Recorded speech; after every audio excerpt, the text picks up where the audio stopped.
Where do I focus? Here or here? To me. Unlike me.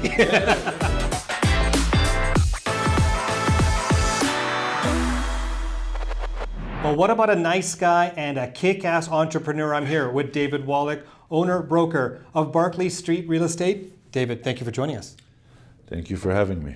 Well, David, I'm excited to have you on the show. I really want you to explain exactly what you do in your business in 30 seconds or less. Let's hear your elevator pitch. Elevator pitch is we deal with your square feet. Look at that. Look at Less that. than 30. Less than 30 seconds. So yeah, we do commercial real estate, all segments of commercial real estate, whether it's industrial, retail, office leasing, and investment sales, as well as property management. Fantastic. So we deal with your square feet. There we go. Throughout your career, you've met many business owners, entrepreneurs. My biggest concern with many of the business owners I've worked with, talked to, given ad hoc advice to, is that they're very good at running or doing their craft, but they're terrible at running a business, which is where the genesis of this show started from. If we can give some advice to those business owners who really don't know or could do a better job at running a business, give me 3 pieces of advice that you would give them. One is lead by example, which I've learned in the Army. I've been a staff sergeant for many years. You cannot ask anyone to do what you're not willing to do. If you're busy working your craft, every week have minimum of 2 hours, preferably twice 2 hours a week, that no phone, no email, you just work on the company and not in the company. Make yourself vulnerable. When I say make yourself vulnerable, is you're not the smartest guy in the room. Mm-hmm. So listen. Listen to people that work with you. Listen to the people that know better than you in certain areas. Listen to if they criticize you or they have any ideas. And my clients are the 48 people that work here. Their clients are the company's clients. So if I treat my clients nice, which are my people that work with me, my colleagues, yeah, they will treat our clients well. The one thing that I've learned about your industry, which is very similar to mine, and here's some stats that I've pulled up. 85 to 90% of people who enter the real estate industry are out within 5 years. They're done. They can't survive. 80% of the revenue come from the top 20% of those agents and brokerages. Mm-hmm. You've been doing this for 22 years in Canada? Me personally, yeah, 22 years in Canada. The company is 49 years old. How the hell do you last 22 years and be at the top of your game when every other industry business has similar metrics as ours? Most of them get washed out in 5 years. How do you stay in the business? I think what you said, the stats is not just for our industry or your industry. I think the stats is true for salespeople. And the issue with sales is you cannot find one university or school or college in the world that gives you a diploma in sales. The problem with sales is if you have a briefcase and you have a nice suit, you can come to an interview and say, I can sell, I'm a salesman. And a lot of people will just hire for that because they want to fill up the space, they want to fill up the seats. You have to have passion for sales. Mm-hmm. Because if you don't have passion for sales, your first no, the second no, and the third no kills your whole enthusiasm of being a salesperson. My pitch to my people is get the no as fast as possible and move on to the yes. But a lot of people that join the sales industry, the first thing they do, they call their brother, friend, guy who went to university with, and then they realize, they already have someone that services them. Yeah. It's not so easy. And they get the 5, 6, 7 no's. They get a yes from their parents. Yeah, hopefully. But you can't live out of that. Yeah. And they leave the industry. Okay. You have to do the tough work of cold calling, yes, door knocking. Yeah. You have the butterflies flying in your belly. Yeah. And if you can't get over this hump, you're out. You're done. So the stats is true, I think, not just for our industry, it's true for sales. Give me an example of what that you've experienced, and then you can go far back if you want to, where you had to go through so many no's, and then you got the yes. I'm not brokering anymore. I refer now my clients to my brokers. I don't compete with them. I'm not a coach player, I'm just a coach. But many, many years ago, when I was young and handsome, and one of my first assignments was selling a shopping plaza at the corner of 52nd and 17th Southeast. Okay. Not the best reputation 22 years ago for that area. I grew up in that area, just so you know. So the reputation is because of me. Okay, carry on, yes. And I went to a lot of people that were on my list of investors that really fit their kind of criteria. Okay. And I said, here's a great opportunity. And the guys, one by one, said no, just because of the reputation of the area. At the end, there were 5 taxi drivers that wanted to invest in commercial real estate. Mm-hmm. And they bought it. And now, if you look back, they're making so much money, it's not even funny. And good for them. Yeah. But I didn't take all the no's as a personal insult. I took it as it's a business decision the person made not to buy. And I have to go to the next one, and the next one, and the next one. In my industry, I get a lot of no's. I get more no's than I get yeses. And in my industry, with my practice, I say no to more people than I say yes to, because I'm looking for the right fit. And that happened over decades of experience. It just doesn't happen overnight. We had to fire clients from our property management. Mm-hmm. That's the no we give sometimes, because if you expect us to do work for you and you go against us or you block us or you don't cooperate with us, we don't want you as a client. So the industry has a lot of no's and a lot of yes, but now I know why I'm not your client, because I'm on the no.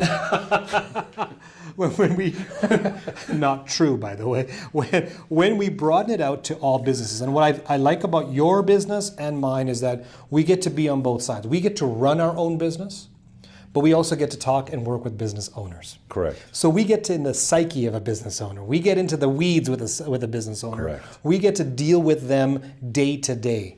In your part of the world, what are the biggest challenges today that you see with business owners and how they run their businesses? It's an interesting question. I don't see problems. It's not that I look at the cup half full all the time and I ignore what's going around us. Everybody's crying, interest rates are going up, we had pandemic, we had this, we had that. The black swans will always hit you. Yeah. You never know when, you never know what, and you cannot prepare because you don't know that first too. Yeah. The only thing you control is what you do. Yeah. So if you have a plan and you work your plan and you go meet business people want to talk with you. So if you are out there and you ignore the noise, you listen to it, you have to relate to it, but ignore it in terms of your action plan, and you go ahead with your action plan, and you go and meet people, guess what? People want to meet. It's what you do, it's not what you don't do that makes the difference. Absolutely. So you can sit at home and cry, or in the office and cry, interest rate is up, interest rate is down. But let's face it, you mentioned earlier, I'm 22 years in the industry. When I joined the industry, and I was doing investment sales, the rates we have today were the rates we dealt then. Yeah. What happened in 2008 is a world financial crash. So the Feds and Bank of Canada spoiled us for 12 or 14 years, but everyone knew that this is not sustainable.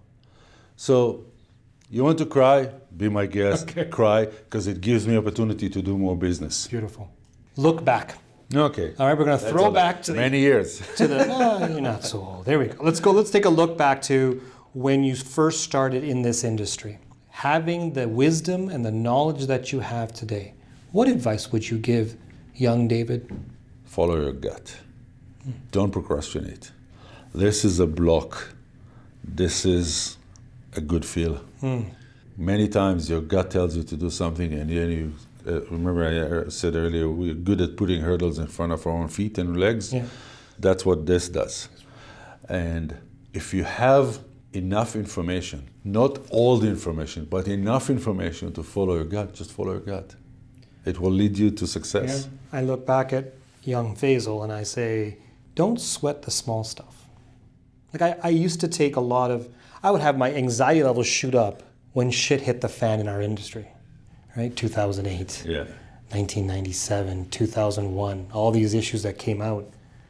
And I'm like, oh my God, and it's like, I'm freaking out. And looking back, if you take it from a calmer perspective and look at a wider scope, you can actually then plan for the future. It's furthermore, when you focus on the short or on the narrow, you focus only on the bad.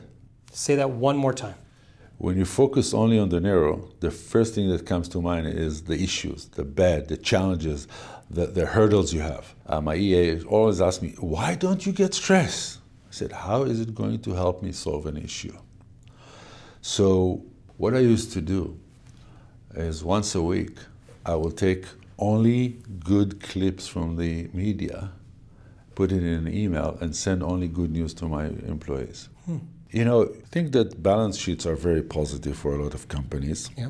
I think that unemployment is very low. Yeah. I think there's a lot of startups. Positive, positive, positive. If you focus on the narrow, you don't see the entire picture. And the entire picture, maybe it's not as half full as I look at it always, but that's what my personality is. But it's definitely not half empty. So it's the balance that you have to look as a business owner, because your peers, your colleagues, your employees, they look at you. They look at how do you present this? How do you talk about this? How do you champion the company's values and core values, right? That's what it's important. So there's a lot of positivity. There's a lot of positive news. And I don't know if your show goes beyond the borders of Alberta. Absolutely. But if you are positive and you want an opportunity, this is the place to be. This is the place. Alberta to be and Calgary are best places to be right Absolutely. I say to a few of my staff members this week, we were having some meetings, and with everything going on economically, the markets, everything, oh my God, the stress, the anxiety level goes up, right? And so, Faisal, is it half empty or is it half full? I get that question a lot. And I go, it all depends.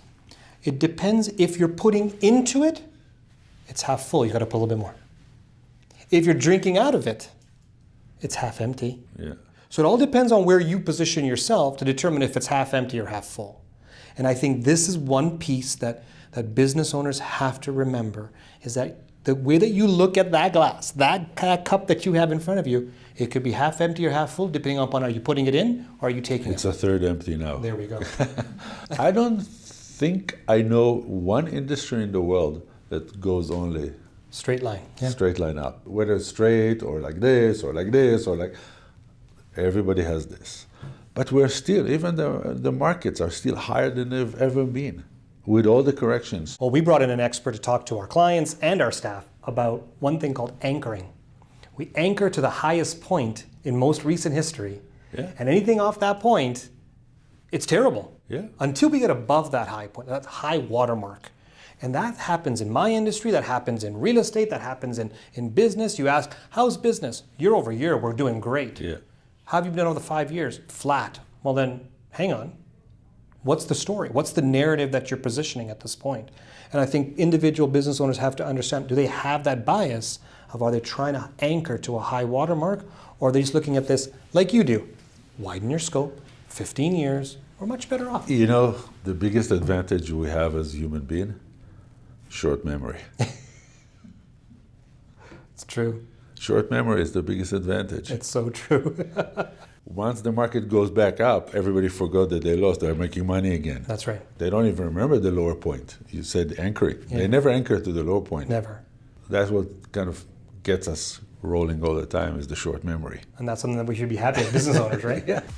Thank you for watching the Karmali Exchange. Make sure you subscribe and hit the notification bell so you never miss an episode. You can also follow me on social media at Faisal Karmali, where we can continue the business conversation.